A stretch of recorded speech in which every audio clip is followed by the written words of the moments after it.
Hello friends, welcome back to our channel. ഇന്ന് ഞാൻ വന്നിട്ടുള്ളതൊരു snacks recipe ആയിട്ടാണ്. കുട്ടികൾക്കൊക്കെ കൊടുക്കാൻ പറ്റിയ അടിപൊളി ഒരു റെസിപ്പിയാണ്. നല്ല ടേസ്റ്റിയാണ്. അതുപോലെ തന്നെ നമുക്ക് പെട്ടെന്ന് ഉണ്ടാക്കിയെടുക്കാം. കുറച്ച് ചേരുവകൾ മാത്രം മതി. വീഡിയോയിലേക്ക് പോകുന്നതിന് മുമ്പ് എപ്പോഴും പറയുന്ന പോലെ നിങ്ങൾ എൻ്റെ ചാനൽ ആദ്യമായിട്ടാണ് കാണുന്നതെങ്കിൽ ഒന്ന് സബ്സ്ക്രൈബ് ചെയ്യുക. സബ്സ്ക്രൈബ് ചെയ്തതിന് ശേഷം അടുത്തുള്ള കുഞ്ഞു ബെൽ ബട്ടണും കൂടെ ഒന്ന് എനേബിൾ ചെയ്ത് വയ്ക്കുക. അപ്പോൾ 3 ഓപ്ഷൻ വരും. അതിൽ ഓൾ എന്ന ഓപ്ഷൻ സെലക്ട് ചെയ്യുക. അപ്പോൾ ഞാൻ അപ്ലോഡ് ചെയ്യുന്ന പുതിയതായിട്ടുള്ള വീഡിയോസിൻ്റെ നോട്ടിഫിക്കേഷൻ നിങ്ങൾക്ക് ലഭിക്കുന്നതായിരിക്കും. അപ്പോൾ വീഡിയോയിലേക്ക് പോവാം. അപ്പോൾ നമ്മുടെ ഈ സ്നാക്സ് തയ്യാറാക്കാൻ വേണ്ടിയിട്ട് ആദ്യമായിട്ട് വേണ്ടത് 4 ബ്രെഡാണ്. ഞാനിപ്പോൾ ഇവിടെ വീറ്റിൻ്റെ ബ്രെഡാണ് എടുത്തേക്കുന്നത്. ഏത് ബ്രെഡ് വേണമെങ്കിലും നമുക്കിതിനായിട്ട് യൂസ് ചെയ്യാം. അപ്പോൾ ഈ ബ്രെഡ് നമ്മൾ ഇതുപോലെ ചെറുതായിട്ടൊന്ന് മുറിച്ചിട്ട് കൊടുക്കാം. അപ്പോൾ ഇനി നമുക്കിനി ഇതിലേക്ക് വേണ്ടത് 2 മുട്ടയാണ്. 2 മുട്ടയും കൂടെ നമുക്കിതിലേക്ക് പൊട്ടിച്ചൊഴിച്ച് കൊടുക്കാം. അപ്പോൾ മുട്ടയും കൂടെ ഞാനിതിലേക്ക് ചേർത്ത് കൊടുത്തിട്ടുണ്ട്.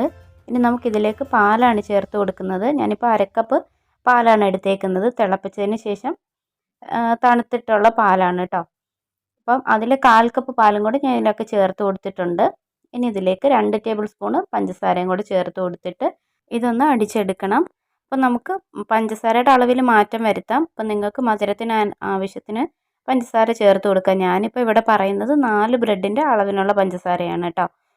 അപ്പം ഞാൻ അടിച്ചെടുത്ത് വന്നിട്ടുണ്ട്. മുട്ടയും ബ്രെഡും ഒക്കെ ഒന്ന് മിക്സ് ആവാൻ വേണ്ടിയിട്ടാണ് നമ്മൾ ഇങ്ങനെ ഒന്ന് ക്രഷ് ചെയ്തെടുക്കുന്നത്. ഇനി ഇതിലേക്ക് ബാക്കിയുള്ള പാലും കൂടെ നമുക്ക് ചേർത്ത് കൊടുക്കാം.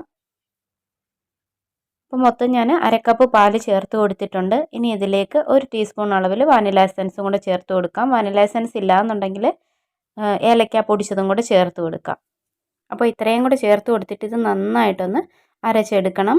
കട്ടകളൊന്നും ഇല്ലാതെ അടിച്ചെടുക്കണം നമ്മൾ ഇതുപോലെ. ഇനി നമുക്കിതൊന്ന് കുക്ക് ചെയ്തെടുക്കണം. അതിനായിട്ട് ഞാനൊരു പാൻ വെച്ച് കൊടുത്തിട്ടുണ്ട്. പാൻ നന്നായിട്ട് ചൂടായതിന് ശേഷം ഇതിലേക്ക് 1 ടേബിൾ സ്പൂൺ അളവിൽ ബട്ടർ ചേർത്ത് കൊടുക്കാം. ബട്ടറിന് പകരം നെയ്യോ ഒക്കെ ചേർത്ത് കൊടുക്കാം. വെളിച്ചെണ്ണ ചേർത്ത് കൊടുക്കരുത്. അതിന് പകരം സൺഫ്ലവർ ഓയിൽ വേണമെങ്കിൽ ചേർത്ത് കൊടുക്കാം. പിന്നെ കുട്ടികൾക്കായതുകൊണ്ട് തന്നെ നമുക്ക് നെയ്യോ ബട്ടറോ തന്നെ ചേർത്ത് കൊടുക്കാം. ഒരു കുഴപ്പമില്ല. അപ്പോൾ ഈ ബട്ടറൊക്കെ ഒന്ന് മെൽറ്റായി കഴിഞ്ഞിട്ട് നമ്മളിത് അരച്ച് വെച്ചേക്കുന്ന ബാറ്റർ നമുക്കിതിലേക്ക് ഒഴിച്ചു കൊടുക്കാം. ലോ ഫ്ലെയിമിൽ വെച്ചിട്ട് വേണം നമ്മളിതെല്ലാം ചെയ്തെടുക്കാനായിട്ട്. ഇനി ഇതിലേക്ക് ഞാൻ കുറച്ച് ചോക്കോ ചിപ്സ് ഇട്ട് കൊടുക്കുന്നുണ്ട്. അതുകൊണ്ടെങ്കിൽ മാത്രം ചേർത്ത് കൊടുത്താൽ മതി. ഇതിന് പകരമായിട്ട് നമുക്ക് ഇഷ്ടമുള്ള നട്ട്സോ അല്ലെങ്കിൽ ട്യൂട്ടി ഫ്രൂട്ടിയോ അങ്ങനെ എന്തെങ്കിലുമൊക്കെ ഇട്ട് കൊടുക്കാം. ഒരു കുഴപ്പമില്ല. ഡ്രൈ ഫ്രൂട്ട്സ് ആണെങ്കിലും നമുക്കിതിലേക്ക് ചേർത്ത് കൊടുക്കാവുന്നതേ ഉള്ളൂ. ചോക്ലേറ്റിൻ്റെയൊക്കെ ഒരു ഫ്ലേവർ ഉണ്ടെങ്കിൽ കുട്ടികൾക്ക് കഴിക്കാനൊക്കെ ഒരുപാട് ഇഷ്ടമായിരിക്കും. കാണുമ്പോൾ തന്നെ അവർക്ക് കഴിക്കാൻ തോന്നും. അതുകൊണ്ടൊക്കെയാണ് നമ്മൾ ഇങ്ങനെയുള്ളതൊക്കെ വെച്ച് ഡെക്കറേറ്റ് ചെയ്തൊക്കെ കൊടുക്കുന്നത്. അപ്പോൾ നമ്മൾ തീ എപ്പോഴും ലോ ഫ്ലെയിമിൽ തന്നെ ഇടണം. ഫസ്റ്റ് മുതലേ ലോ ഫ്ലെയിമിൽ തന്നെയാണ് ഞാൻ ഇട്ടേക്കുന്നത്. അപ്പോൾ നമ്മുടെ ചോക്കോ ചിപ്സൊക്കെ ഇട്ട് കൊടുത്തതിന് ശേഷം നമുക്കിതൊന്ന് അടച്ച് വെച്ച് കുക്ക് ചെയ്യണം. ഒരു 5 മിനിറ്റ് മാത്രം നമ്മൾ അടച്ച് വെച്ച് കുക്ക് ചെയ്യണം. ഇനി ഒരു സൈഡ് ഒന്ന് റെഡിയായി വന്നു കഴിയുമ്പോഴേക്ക് നമുക്ക് തിരിച്ചിട്ട് കൊടുക്കാം. തിരിച്ചിട്ട് കൊടുക്കുമ്പോഴൊന്ന് ശ്രദ്ധിച്ച് തിരിച്ചിട്ട് കൊടുക്കണം.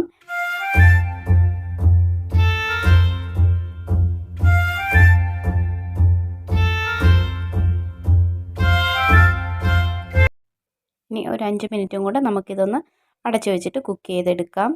അപ്പോൾ ഇത് റെഡി ആയോ എന്നറിയാൻ വേണ്ടിയിട്ട് നമുക്ക് ടൂത്ത് പിക്കൊക്കെ വെച്ചിട്ട് നമുക്കൊന്ന് കുത്തി നോക്കിയാൽ മതി.